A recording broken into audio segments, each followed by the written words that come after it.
Hi, this is Jenna Hudson, and today I'm going to be talking to you about my technology unit for this course. My technology unit is going to focus on the solfege syllables so and me. In kindergarten, we just recognize these pitches as high and low, and then once we get into first grade, we actually identify them as so on me, so or me, and we place them on the staff. So to begin this lesson, we would I would echo patterns of so and me, and my students are very used to this. We always do this as a warm-up activity, and they will just echo those after me. And then we kind of get more involved with our whole body and use some kinesthetic movement. So when we would sing so, it would be up on our shoulders, and then when we would sing me, we'd put our hands on our knees. So the students get a feel that so is higher and then me is lower.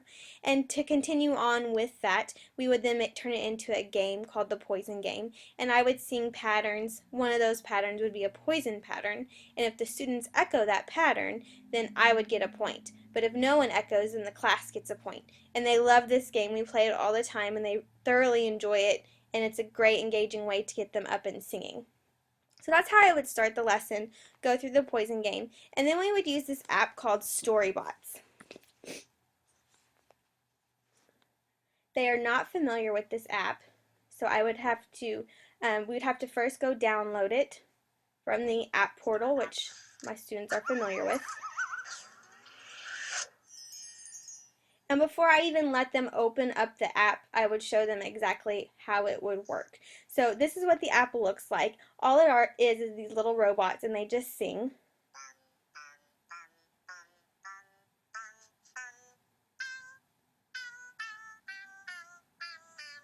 And it just plays a scale, and then the larger ones are the lower sounds, and the higher ones, or the smaller ones, are the higher sound.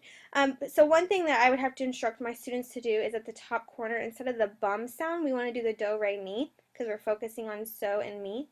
And so my students would need to find the so and me. So this is the point where I would let them explore the app to where they would find a so and me pattern. So here is one. So how I would incorporate this app into my lesson is I would sing a pattern, and then the students would echo it back while they sing and play it. So if I sang, so, me, then the kids would go, so, me.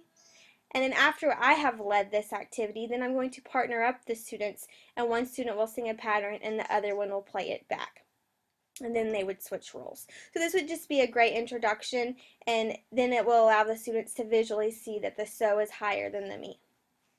So after the app, we would start focusing on the actual staff, and we have been working on the staff for a couple of weeks, so they are familiar with this. I would just use a keynote presentation that I've made that would look something similar like this. And first we would discuss what the 5 lines were, and it's called the staff. And we always count them from the bottom, so we would practice counting from the bottom so we know that there are 5 lines and 4 spaces. Then the students would identify which of the notes are higher and which one is lower. So that would mean the higher notes are so and the lower notes are me. So this one the kids would sing so, me.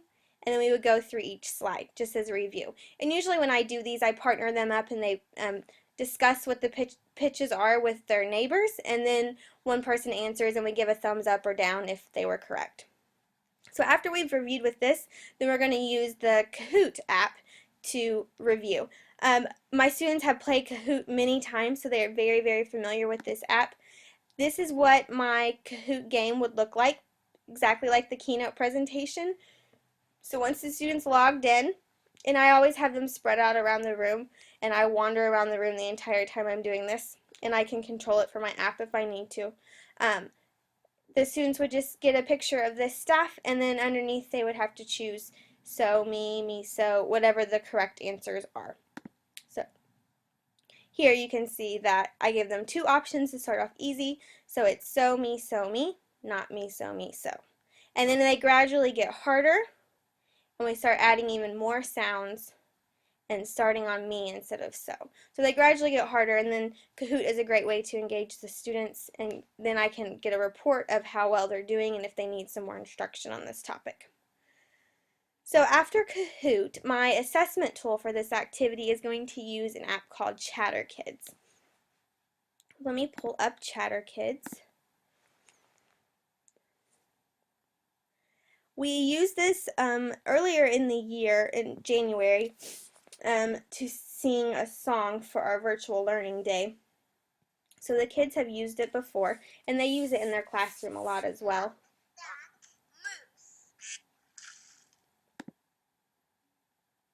Welcome to Chatterpix.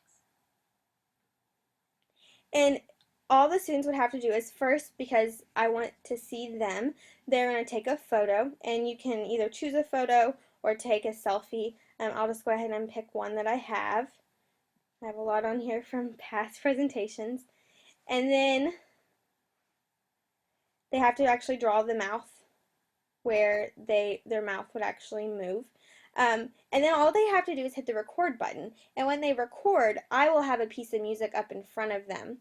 And I'll take them one at a time to do this. And I'll hold up the music with So and Me on it.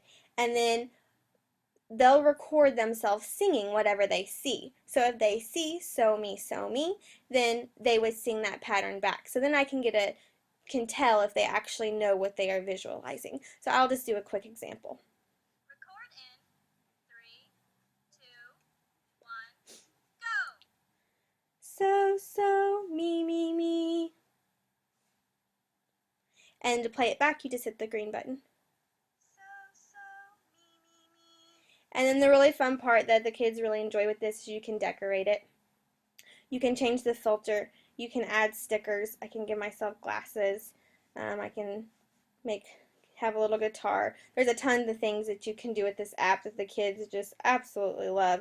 And then after they have finished their singing and have decorated it like they want, all they have to do is simply hit the download button and it'll save it to their camera roll. Now the way I'm going to get this from my camera roll, from their camera roll on their iPad to me, is using eBackpack. And my students are also familiar with eBackpack because this is one of the main systems that we use for homework in our school. So here is the eBackpack app. And I will have an assignment posted for my first graders.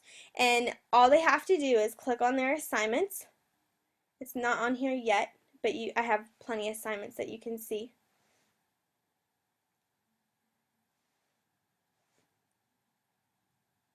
And then once they get to the assignment, it would actually say like your video. They would hit the plus sign, and all they have to do is add a video, or they can upload from they would just upload from their album, their Chatterkids that they've already created. And so this would send me their video directly to my eBackpack. And I can access this from the web or on my iPad. So then once I get all these videos of my students, I'm just going to download them onto my Google Drive and attach a QR code to them using qrstuff.com. And then once they get the QR codes, I'll print them off with the picture that they sang. So if they sang So, me, I would have that music printed off right next to it. And then it will go on a bulletin board in our hallway. So if a student walks by, or a parent or administrator walks by, they can scan it. They can hear the student singing what they're visualizing on my bulletin board. So that will be my lesson. I hope you enjoy it. I think my students will enjoy it as well.